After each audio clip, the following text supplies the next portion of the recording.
Go. Have you ever wondered why prices of products increase, and increase so rapidly at times? Well, one of the reasons for this is inflation.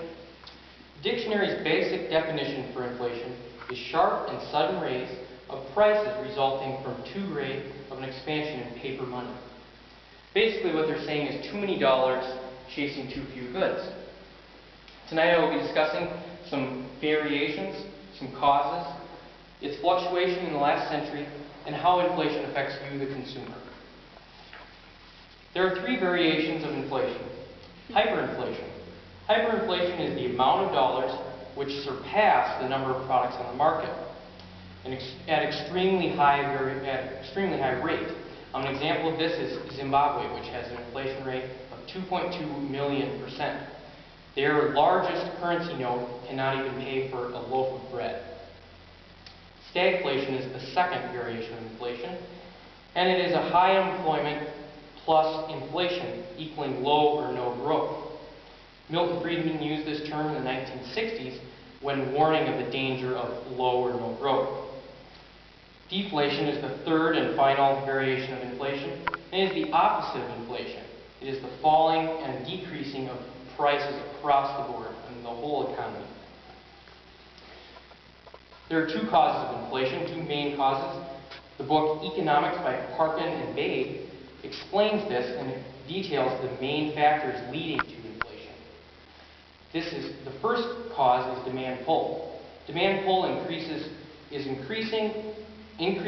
money, in printing of money, government purchases, and price of products around the world, how products compete with other countries' exports.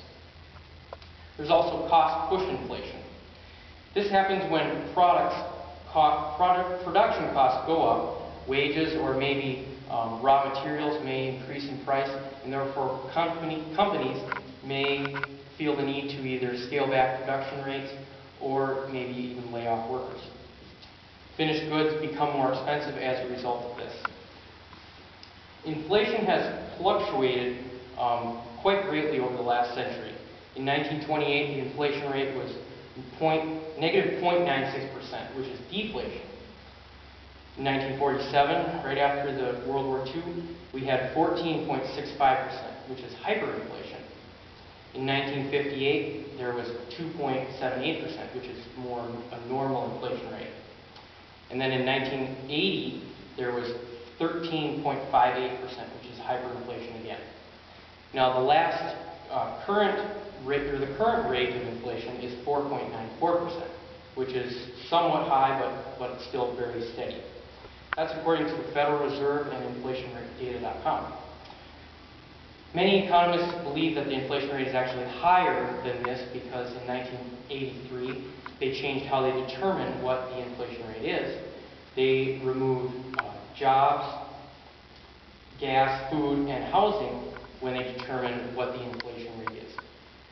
So the data shows that inflation is actually, it has been subdued and has been much steadier since they did that. And so many people believe that the inflation rate is actually higher than what they say it is. Inflation affects the customer and the consumer very greatly. When the government prints money at a rate more than what some consider steady, the prices of products increase, therefore bringing the principle of more dollars chasing fewer goods. So let's say you go to the convenience store and you buy a $1 pack of gum, at 4% inflation, a year later, that same pack of gum will cost you $1.04 at 4% inflation. Or maybe that 4 cents doesn't sound like much, but how about if your living expenses are $20,000 a year? At 4% of inflation, your living expenses will be expected to be $500 more a year later. So both sides of the box here, we have even low, small purchases will be affected and high purchases as well. So in conclusion, as you can see, inflation affects every customer and every consumer. It has different variations. It has several causes. It fluctuates greatly over time, and it affects every consumer, as I said. It is very important as all citizens and as consumers that we are very aware of this and understand how it works.